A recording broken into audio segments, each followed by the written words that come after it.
The tongue is a muscular structure located on the floor of the oral cavity. It is the primary taste organ and plays a key role in the initial phases of swallowing.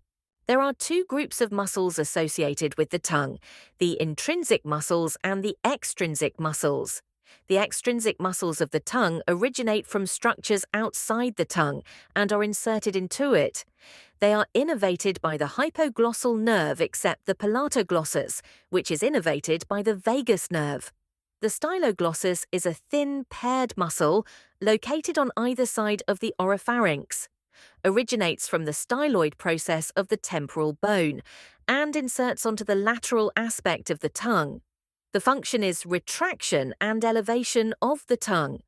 The hyoglossus muscle is located on the floor of the oral cavity, immediately lateral to the geniohyoid, arises from the hyoid bone and inserts onto the lateral aspect of the tongue.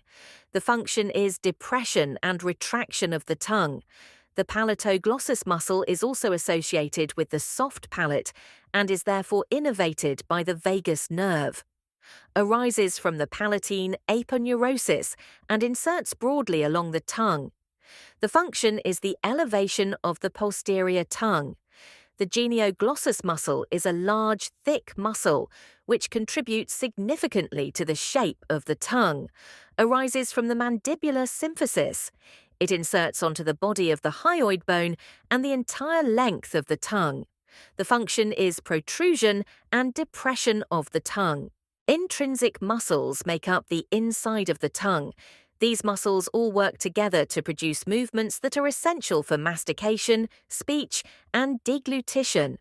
These muscles alter the shape of the tongue by lengthening and shortening it, curling and uncurling its apex and edges, and flattening and rounding its surface. They are all innervated by the hypoglossal nerve. Superior longitudinal muscle, inferior longitudinal muscle, transverse muscle, vertical muscle. Thank you for watching.